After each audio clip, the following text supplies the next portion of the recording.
এখন মুখ তুলে এখান থেকে বেরিয়ে যাও।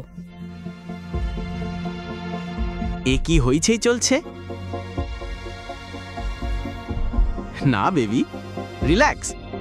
তোমার স্বামী একজন গুড ফর নাথিং, আমি নই। তুমি কত টাকা চাও? 1 কোটি, 2 কোটি, 10 কোটি? আমি দেব। কি তুমি আমাকে সাহায্য করবে? অবশ্যই, আমি তোমার বন্ধু, কিন্তু একটা শর্ত আছে। যদি তুমি 2 কোটি চাও তবে তোমাকে আমার সঙ্গে থাকতে হবে, আর যদি তুমি 10 কোটি চাও তবে তোমাকে পুরোপুরি আমাকে সমর্পণ করতে হবে। কিন্তু দেব তার কথা শেষ করার আগেই শিবাই বাধা দিল।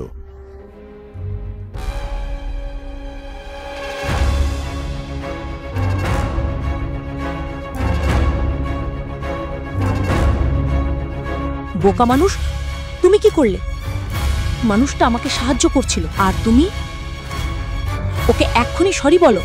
আমার চটি পর্যন্ত ওকে সরি বলবে না। তুমি আমার সঙ্গে এসো, চলো।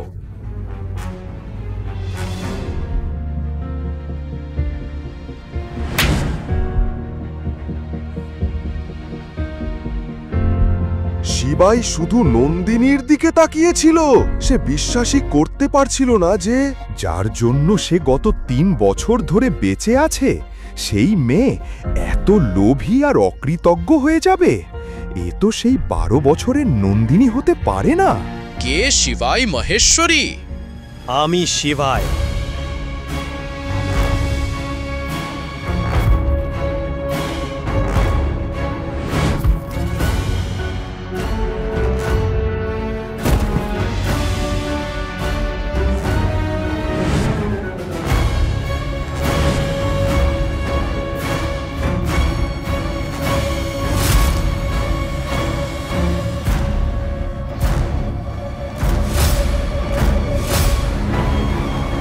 মা মহাদেবের নামে শপথ করছি, আজ তোমাদের কেউই পায়ে ভর দিয়ে ফিরবে না।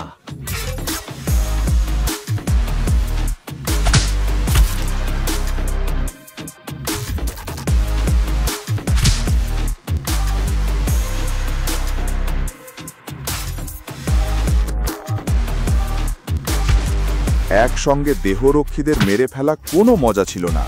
সবাই ভেবেছিল শিবাই পাগল হয়ে গেছে। মাত্র 20 সেকেন্ডে শিবাই সবাইকে মাটিতে ফেলে দিয়েছিল। সে নিজেও একটু আঘাত পেয়েছিল, কিন্তু সে ছিল স্টিলের মানুষ।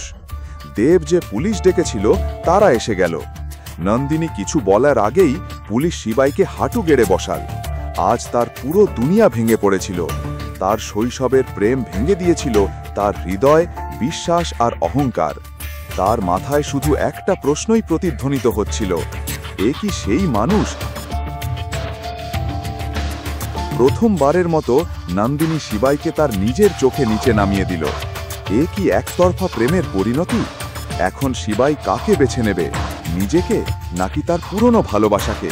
আর সে কি এই জেলখানা থেকে লিখতে পারবে?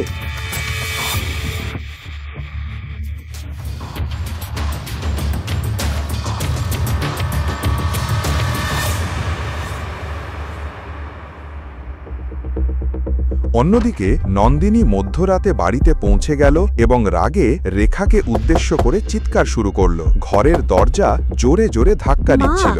দরজা খোলো, আমি একটু ঘুমোইনি আর তুমি শান্তিতে ঘুমোচ্ছ। কি হয়েছে? রাতে এত দেরি করে চিৎকার করছো কেন? তুমি তো পার্টিতে গিয়েছিলে, তাই না? কেউ কি তোমাকে আর্থিক সাহায্য করেছে? সাহায্য তো অনেক দূরের কথা। আমি একদমই খুশি নই। আমার অকেজো স্বামী সবার সামনে নাটক করলো আর এখন কেউ আমাকে সাহায্য করছে না।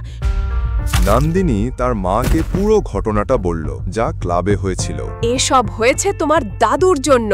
ওই তোমাকে জোর করে শিবায়ের সঙ্গে বিয়ে দিয়েছিল। আমি যদি ওকে থামাতাম তাহলে এই অবস্থা হতো না। যথেষ্ট হয়েছে। আমি শিবায়ের সঙ্গে একই ছাদের নিচে থাকতে পারবো না। আমি ওর থেকে ডিভোর্স চাই। কিন্তু আমরা কিভাবে ডিভোর্স নেব? তোমার সেই বুড়ো দাদুর এগ্রিমেন্ট মনে আছে তো? সেখানে স্পষ্ট লেখা আছে, তুমি যদি শিবাইকে ডিভোর্স দাও তাহলে বাজাজ পরিবারের অর্ধেক সম্পত্তি ওকে দিতে হবে। আর ওই অকেজো শিবাই শুধু আমাদের টাকায় তার খালি পকেট ভরতে চায়। না মা, এটাই সঠিক সময়। আমি জানি আমি কি করছি। শুধু আমাকে বিশ্বাস করো। এটা বলেই নন্দিনীর মুখে একেবারে ধূর্ত ভাব ফুটে উঠল। জানতে হলে শুনুন পরের এপিসোড শুধুমাত্র পকেট এফএম। লিঙ্কটি রয়েছে ডেসক্রিপশনে।